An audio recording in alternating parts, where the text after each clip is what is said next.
Let us talk about Ohuhu. I've been waiting for these for quite some time. This was shipped out to me from California, and because of the issues with the fires there, this was held up a significantly long time before it ever reached my doorstep. So I was really excited to get my hands on this. Meanwhile, I was kind of trying my best to avoid other people's reviews, especially people that I admire when they talk about these, because I didn't want to let that influence what I was going to share with you.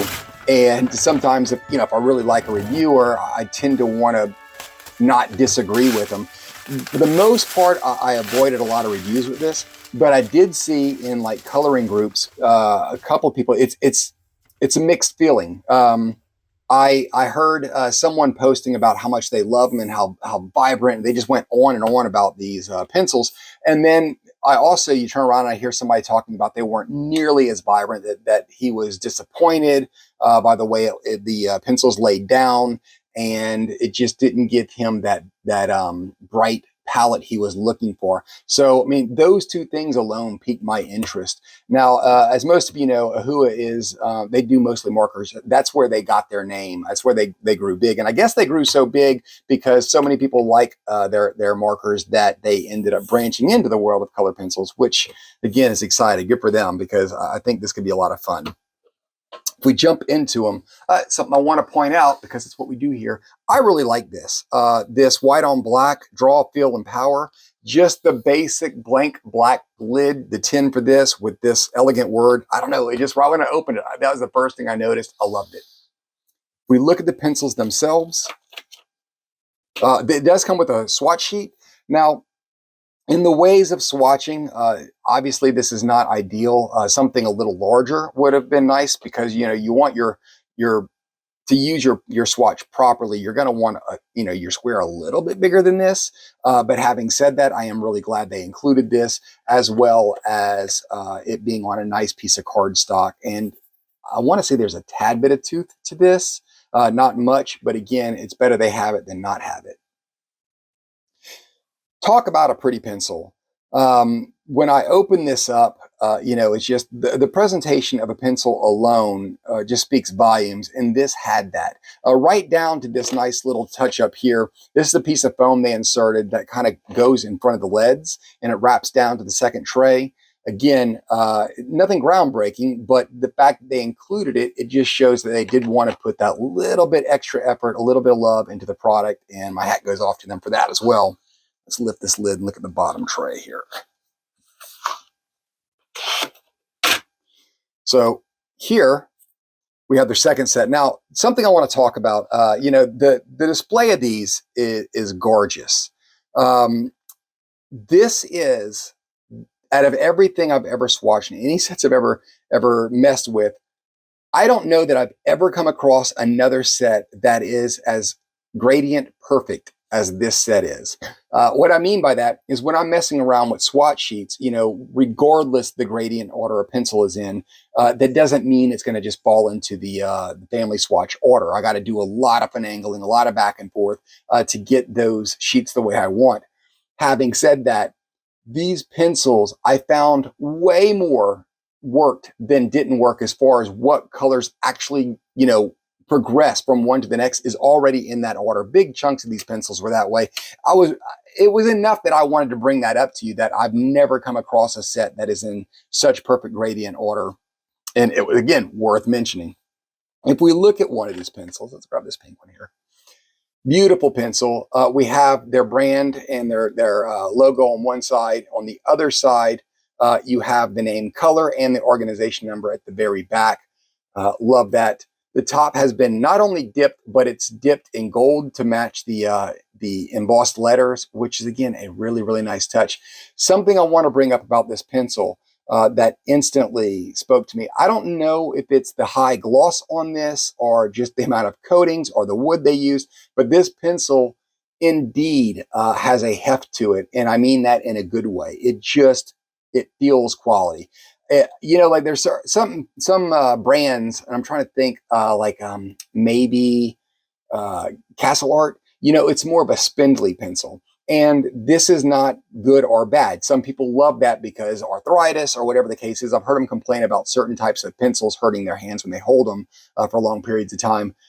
As far as my personal opinion, I adore this. This just feels quality when you're holding it, when you're using it, when you're coloring with it.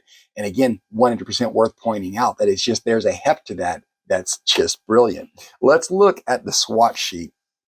The colors that this thing comes with, this is different. This was something that I found enough to make me lift an eyebrow. Now, beautiful colors. It goes from your really, really soft yellows into a natural progression, which you kind of expect, from that yellow to the dark yellow to orange, and that orange all the way into your deep brick red.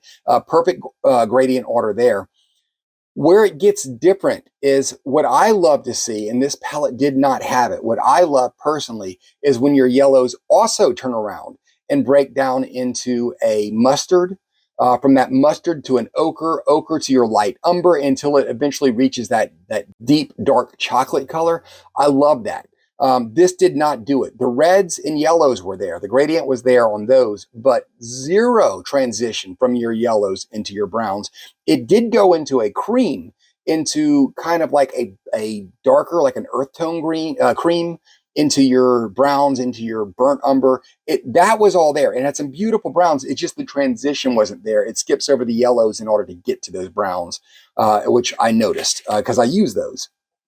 Your pinks are there, from your really light soft all the way to your hot pink, and then into your fuchsia. Now, as far as the purples go, they give you your true fuchsia into your darker fuchsia, and then you have what I think a lot of you would consider your true violets. But then you have a really soft lilac that transitions perfectly into what a lot of us consider the true purple, and that's a big plus. As far as the greens go, that's where their palette is the strongest. Not only do you have your lime green that does your gradient into your deep olive, it's a perfect gradient, a perfect transition, but then you also have your really soft mint that goes into that deep, that bluish green forest that you like to see. And then you also go into your teals. You have a decent selection of your soft, your base, and your dark teals. Your blues are there. If we see the grays, that's great because it is a great transition from your white all the way to your black, which is fantastic that they include this. As far as the quality of the pencils, the performance, the first thing that came to my mind when I was using these, you can't help but think, your mind just kind of starts bouncing, especially when you're me. Your mind starts bouncing into what do these feel like? What can I tell people to compare them with if they're curious? I would go as far, because again, I heard somebody comparing them to, like, asking if they were similar to a Castle Art or a Bruckner, and my answer there would be no. I didn't find the similarities there, but I can tell you what I did find a similarity with Woomer and Finding the Lost Girl. Those two pencils, not in their color palette, because I went as far as to actually pull out my Woomer palette so I can compare the two, and they were different. They were night and day different almost, as far as a lot of their browns and their purples. So I'm not saying they had the same similar colors, but I'm talking about as far as the performance of these pencils go. I feel like if I was blindfolded and were grabbing them off the table, just the heft and the feel of a Woomer color pencil, and even as far as when that soft lead hits the paper, they felt very, very similar. If you've used a Woomer, you know what I'm talking about. If you used a Finding the Lost Girl, you know what I'm talking about. It just has, I'll even go as far as to say like an Artex or an Arteza. It's that thicker, bold lead. These are oil-based, so they maintain their point, but they are on the softer side. And the color does go down really well. And it's the same with a Woomer. They just had the exact same feel to them. So that's the best touch tone I could think to give you. Unfortunately, I know a lot of you out there are scratching your head thinking, well, yeah, but I have no idea what a Woomer feels like. Well, then go check out a Lost Girl. I don't know what a Lost Girl feels like. Then I think then you step into the world of Artex, Arteza. That's another one that's a little closer to what these are going to offer you as far as the attributes of the pencil. Now, they did go down well. They blended well, and they blended really well, and they layered fairly well. The issue I had with them is a lot of the colors just felt, a lot of the lead, the pigment felt hefty. That is to say, sometimes when I'm trying to cover smaller areas, I felt like the color wasn't leaping off the lead, that I had to push into the smaller areas to make sure when I lifted my pencil, the color was going to be there. It's a hard thing to explain, and I know I'm not making sense to some of you, but it's that thing where you're coloring and the lead is just not sinking into the paper like you want it to. Once I got the blender and pushed it where I wanted it to go, it was fantastic. And again, these colors, I mean, if you look at them, these colors, they're vibrant, they're rich, and they're eye-popping. I love the colors as far as they went on that. So I think as far as when it comes down to owning these, you know, you're going to be asking, is this price, price point worth the quality? Now, I strongly believe you can go out and get the exact same quality from a much cheaper color pencil. Woomer is ridiculously cheap, and so is Finding the Lost Girl. Now, you are going to have some give and take with that. For example, Finding the Lost Girl, those pencils are not labeled at all. So there is no organization for those things. Woomer, I don't believe that was the case. I do believe they had an organization number, which is fantastic, but if you let's just say you already had a set of Woomer, I wouldn't say, well, don't get these, because the color palette, I think these would mix hand in hand with Woomer and give you that many more colors. It would expand your 72. Don't shy away from that. If you're looking for a first good set and you got around, $50 to drop on a set of pencils, this is not a bad set. But I think this is going to be more of a set for someone who's just a big Ohuhu fan and they want to get these pencils, or if they just want to grow their collection. I would also say, yeah, absolutely go get these. If this is a set that you're wanting to expand for quality purposes, and not so much, I wouldn't say, yeah, definitely go get these. I think this is really one of those sets that's going to come down to your personal budget versus how bad do you want it. But yes, there are better out there.